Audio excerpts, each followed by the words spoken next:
আসসালামু আলাইকুম। আমন্ত্রণ সবাইকে চ্যানেল আই সংবাদে। আপনাদের সাথে আছি আমি ইশরাত খান বর্ষা। সংবাদের শুরুতে জানিয়ে দিচ্ছি সিটিসেল সংবাদ শিরোনাম। মোমিনুল ম্যাজিকের চট্টগ্রাম টেস্ট ড্র, টেস্টে আবারও যোগ্যতার প্রমাণ দিল বাংলাদেশ। কলকাতায় ফুটবলে মোহনবাগানকে হারিয়ে সেমিফাইনালে শেখ জামাল। বিএনপি জামায়াতের সকল ধ্বংসাত্মক কর্মকাণ্ড কঠোর হাতে দমনের ঘোষণা প্রধানমন্ত্রীর। সন্ত্রাস জঙ্গিবাদ মুক্ত দেশ করার প্রতিশ্রুতি। জনসমর্থন শূন্য সরকার ক্ষমতায় টিকতে পারবে না, দাবি বিএনপির। দুর্বার আন্দোলনে সরকার পতনের আহ্বান। রাজধানীর মধুবাগ বস্তিতে আগুনে পুড়ে এক শিশুর মৃত্যু। খোলা আকাশের নিচে অন্তত 50টি গরিব পরিবার। এবং ময়মনসিংহের ফুলবাড়ির গ্রামে গ্রামে লাল চিনি তৈরির ধুম। আখ চাষের লাভ নিশ্চিত করে ঐতিহ্য টিকিয়ে রাখছেন কৃষক।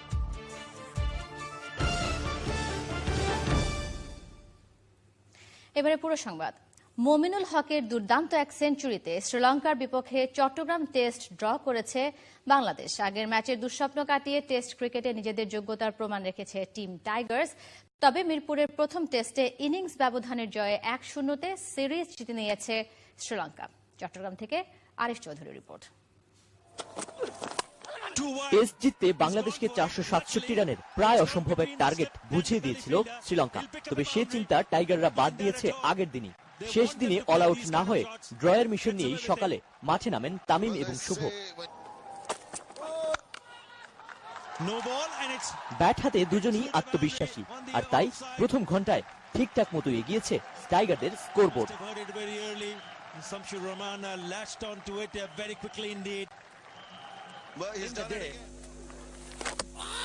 দুই ওপেনারের পার্টনারশিপে 71 রান ওঠার পরই হঠাৎ ছন্দপতন। সারপ্রাইজ বোলার ভিতানাগের বলে বোল্ড তামিম ইকবাল। সঙ্গী হারানোর বিষাদ কাটাতে ব্যর্থ আরেক ওপেনার। 50-র আগেই পেরেরার বলে ক্লিন বোল্ড শামসুর রহমান শুভ।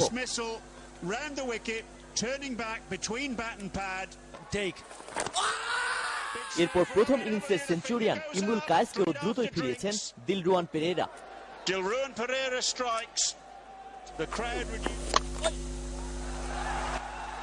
লঙ্কানদের সাফল্য ওখানেই শেষ। দিনের বাকিটা সময় জহুর আহমেদে রাজত্ব করেছেন শুধুই মুমিনুল হক।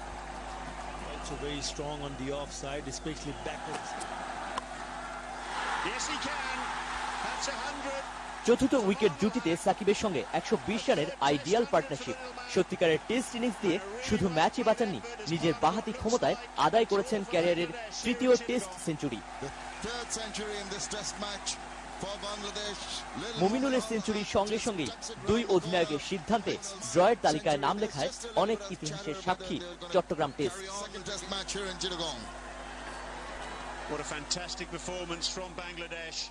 টেস্টের শেষ দিনে অল আউট না হওয়ার চ্যালেঞ্জে শেষ পর্যন্ত সফল বাংলাদেশের ব্যাটসম্যানরা। মিরপুরে ইনিংস পরাজয় আর ক্রিকেট বিশ্বে টেস্ট ক্রিকেট নিয়ে বাংলাদেশের অনেক আলোচনা সমালোচনার জবাবও উঠে আসলো এই ড্রয়ে। ম্যাচ জিততে না পারলেও অন্তত ঘুরে দাঁড়ানোর চ্যালেঞ্জে শেষ পর্যন্ত সফল টাইগাররা। বাংলাদেশের lucky ground Zahur Ahmed Chowdhury stadium থেকে Arif Chowdhury, channel I, Chattogram. Match পরবর্তী প্রতিক্রিয়া নিয়ে আরো সংবাদ থাকবে খেলার খবরে। যাচ্ছি পরের সংবাদে। প্রধানমন্ত্রী শেখ হাসিনা বলেছেন, সবকিছু ধ্বংস করাই বিএনপি জামায়াত শিবিরের কাজ। তাদের নির্বাচন পূর্ববর্তী এবং পরবর্তী সহিংসতায় বহু মানুষ প্রাণ দিয়েছেন। রাজশাহীর চারঘাটা উপজেলার সারদা হাই স্কুল মাঠে আওয়ামী লীগের জনসভায় তিনি বলেন, সরকার এখন থেকে বিএনপি জামায়াত শিবিরের ধ্বংসাত্মক কর্মকাণ্ড কঠোর হাতে দমন করবে। আবু সালেম মোহাম্মদ ফাত্তাহকে সঙ্গে দিয়ে মধ্য ত্রিপুরা তোলা ছবিতে রিপোর্ট করছেন তারিকুল ইসলাম মাসুম। রাজশাহী সফরের দিন দুপুরে সারদায় রাজশাহী জেলায় নির্বাচন পূর্ব, নির্বাচনকালীন ও পরবর্তী বিএনপি জামায়াত শিবিরের নির্যাতনে নিহতদের পরিবার, আহত ও ক্ষতিগ্রস্তদের সঙ্গে মত বিনিময় করেন প্রধানমন্ত্রী শেখ হাসিনা। তাঁদেরকে আর্থিক সহযোগিতার চেক তুলে দেন তিনি। বিকেলে সারদা সরকারি পাইলট হাইস্কুল মাঠে উপজেলা আওয়ামী লীগের জনসভায় প্রধান অতিথি হিসেবে যোগ দেন আওয়ামী লীগ সভাপতি ও প্রধানমন্ত্রী শেখ হাসিনা। জনসভাস্থল থেকে বাগমারা উপজেলা আশ্রয়ণ প্রকল্পের উদ্বোধন এবং 12টি উন্নয়ন প্রকল্পের ভিত্তি স্থাপন করেন প্রধানমন্ত্রী।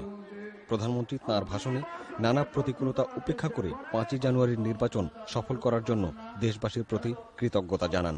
আন্তর্জাতিকভাবে জরিপ হয়েছে, সে জরিপে প্রকাশ হয়েছে যে বিএনপি যদি নির্বাচনে আসতো, তারপরেও এই 5 জানুয়ারি নির্বাচনে বাংলাদেশের মানুষ আওয়ামী লীগকে ভোট দিত এবং ভোট পেয়ে আওয়ামী লীগের সরকার গঠন করত। তিনি জানতেন যে ইলেকশন পেয়ে জিততে পারবেন না, সেই জন্যই তিনি আসেন নাই। আর নির্বাচন করবেন না, মানুষ পুড়িয়ে মারবেন, হত্যা করবেন, জঙ্গিবাদী সন্ত্রাসী কর্মকাণ্ড করবেন, এটা বাংলাদেশের মানুষ চায় না। বলেন, জ্বালাও পোড়াও মানুষ হত্যা করেও বিএনপি জামায়াতের নির্বাচন বন্ধ করার সকল চেষ্টা ব্যর্থ হয়েছে। গোলাপী এখন কই? নির্বাচনের ট্রেন উনি মিস করেছে। তবে জাতীয় নির্বাচনের ট্রেন মিস করে গোলাপী এখন উপজেলা নির্বাচনের ট্রেনে চড়ে বসেছে। কথা বলে না যে সেই নথ খসালি তবে কেন লোক হাসালি। প্রধানমন্ত্রী বলেন, বাংলাদেশের শান্তিপ্রিয় মানুষ সন্ত্রাস চায় না। সন্ত্রাস জঙ্গিবাদ মুক্ত দেশ গড়ার প্রতিশ্রুতি দেন প্রধানমন্ত্রী। উপজেলা পর্যায়ে আবাসন প্রকল্প বাস্তবায়ন করে সারা দেশের মানুষের উন্নত আবাসনের ব্যবস্থা করার কথাও বলেন প্রধানমন্ত্রী। প্রধানমন্ত্রী শেখ হাসিনা চারঘাটের এই জনসভা থেকে স্পষ্ট উচ্চারণ করলেন, বাংলাদেশের উন্নয়ন এবং দেশে মুক্তিযুদ্ধের চেতনা বাস্তবায়নে আওয়ামী লীগের বিকল্প কোনো রাজনৈতিক দল বা শক্তি নেই। দেশের উন্নয়নে সরকার কাজ করবে, শান্তি শৃঙ্খলা রক্ষায় সরকার কাজ করবে। এজন্য দেশবাসীকে সচেতন হয়ে সন্ত্রাসী এবং জঙ্গিবাদীদের প্রতিরোধে এগিয়ে আসার আহ্বান জানিয়েছেন তিনি। তারিকুল ইসলাম মাসুম, চ্যানেল আই, চারঘাট, রাজশাহী। সরকারকে জনসমর্থন শূন্য দাবি করে বিএনপি বলছে এই সরকার ক্ষমতায় টিকে থাকতে পারবে না। দলের ভারপ্রাপ্ত মহাসচিব মির্জা ফখরুল ইসলাম আলমগীর বলেছেন, জনগণের আন্দোলনের মাধ্যমে সরকারের পতন নিশ্চিত করা হবে। দেখুন চক্রমালিথা রিপোর্ট। এখনই পদত্যাগ করে নির্বাচনের দাবি বিএনপির। অন্যদিকে মন্ত্রীরা বলছেন সরকার 5 বছরের জন্য নির্বাচিত। 5 বছরের একদিন আগেও নির্বাচন না। বাণিজ্য মন্ত্রী তোফায়েল আহমেদের এমন বক্তব্যের জবাব দিয়েছে বিএনপি। একটা অবৈধ সরকার, অসাংবিধানিক সরকার, জনগণের সমর্থন শূন্য সরকার কখনো ক্ষমতায় টিকে থাকতে পারে না। বাংলাদেশের জনগণ কখনো কোনো স্বৈরাচারী একনায়কতন্ত্রকে মেনে নেয়নি, এইবারও তারা মেনে নেবে না। জনগণের উত্তাল দুর্বার আন্দোলনের মধ্য দিয়ে এই স্বৈরাচারী সরকারের পতন হবে এবং সরকার বাধ্য হবে নিরপেক্ষ নির্দলীয় সরকারের অধীনে নির্বাচনের মধ্য দিয়ে জনগণের সরকার প্রতিষ্ঠা করতে। জামিনে মুক্তি পাওয়া বিএনপি চেয়ারপারসনের উপদেষ্টা অ্যাডভোকেট খন্দকার মাহবুব হোসেন সহ দলের নেতাকর্মীদের নিয়ে প্রয়াত রাষ্ট্রপতি জিয়াউর রহমানের মাজারে শ্রদ্ধা নিবেদন শেষে বিএনপির সাংগঠনিক কর্মসূচি নিয়েও কথা বলেন ভারপ্রাপ্ত মহাসচিব। আমাদের দলের যে আপনার চলমান প্রক্রিয়া, সেই প্রক্রিয়া চলছে এবং সেই প্রক্রিয়া অনুযায়ী আবার সংগঠিত হচ্ছে এবং হবে। বিরোধী দলকে নিশ্চিহ্ন করে সরকার একদলীয় শাসন কায়েমের নীল নকশা করছে এমন অভিযোগও বিএনপির। চকর মালিথা, চ্যানেল আই, ঢাকা। প্রায় 1.5 মাসের মাথায় পুনর্গঠিত হচ্ছে আন্তর্জাতিক অপরাধ ট্রাইব্যুনাল 1। আইনমন্ত্রী জানিয়েছেন, চলতি সপ্তাহে একজন বিচারক নিয়োগ করে ট্রাইব্যুনাল পুনর্গঠন করা হবে। এই অবস্থায় মামলার প্রসিকিউটর জানিয়েছেন, নিজামীর মামলার রায়ের জন্য অপেক্ষমান থাকলেও নতুন বিচারক নিয়োগ হলে রেওয়াজ অনুযায়ী নতুন করে যুক্তিতর্ক শুনবেন ট্রাইব্যুনাল। ব্রাহ্মণবাড়িয়ার প্রতিনিধি মঞ্জুরুল ইসলাম মঞ্জুকে সঙ্গে নিয়ে রিপোর্ট মাজহারুল হক মান্নার। গত বছরের 13 নভেম্বর দুই পক্ষের যুক্তি উপস্থাপন শেষে জামায়াতের আমির মতিউর রহমান নিজামীর বিচারের রায় যে কোনো দিন ঘোষণা করার কথা জানান আন্তর্জাতিক অপরাধ ট্রাইব্যুনাল 1। এর 49 দিনের মাথায় অবসরে যান ট্রাইব্যুনালের চেয়ারম্যান বিচারপতি এটিএম ফজলে কবির। এরপর 39 দিনেও কোনো বিচারককে নিয়োগ না দেওয়ায় নিজামী মামলার রায় ঘোষণা সহ বেশ কয়েকটি মামলার বিচারিক কার্যক্রম থেমে যায়।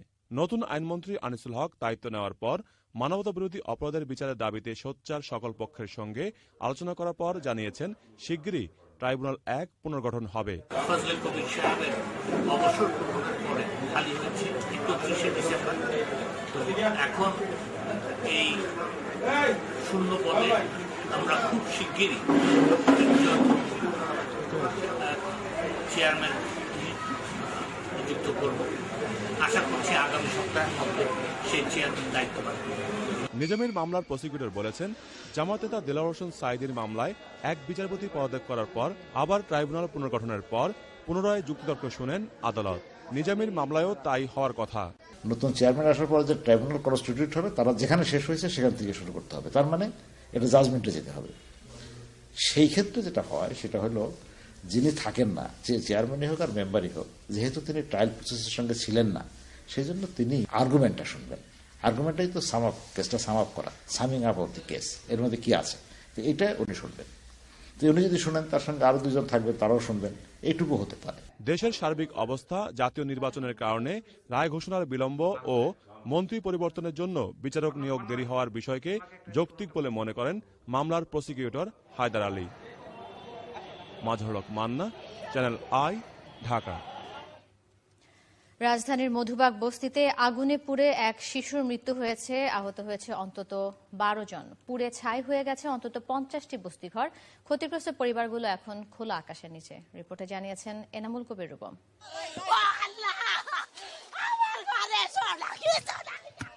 মধুবাগের বস্তিঘরে 3 বছরের শিশু সন্তান সবুজকে ঘুমিয়ে রেখে মগবাজারের এক বাসায় পরিচারিকার কাজে গিয়েছিলেন তার মা শেফালি।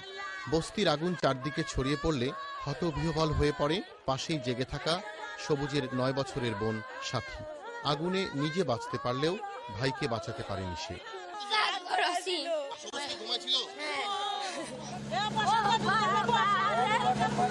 সকাল 8টার দিকে মধুবাগ বস্তি সংলগ্ন রিকশার গ্যারেজের পাশের বস্তিঘরে আগুন লেগে চারদিকে ছড়িয়ে পড়ার সময় নিম্ন আয়ের ভাড়াটেরা ছিলেন বাইরে বিভিন্ন কাজে। আগুনের খবর পেয়ে ছুটে এলেও কিছুই বাঁচাতে পারেননি তারা। আগুন একটু দুমদুম করে উঠে গেছে, বাথরুম করতে করতে এদিকে আগুন উঠে গেছে। মাইয়াটা 9 বছর বয়স, কই যেন গেছে। আগুন দ্রুত ছড়ায় চারদিকে। প্রথমে স্থানীয় লোকজন আগুন নেভানোর চেষ্টা করে, পরে ফায়ার সার্ভিসের 11টি ইউনিট এসে আগুন নিয়ন্ত্রণে আনে। এন্ট্রি পয়েন্ট একেবারেই ন্যারো, হ্যাঁ, আর গাড়ি আমাদের কিন্তু দূরে রাখতে হয়েছে। এক্ষেত্রে ডেলিভারি হোজের দূরত্বটা কিন্তু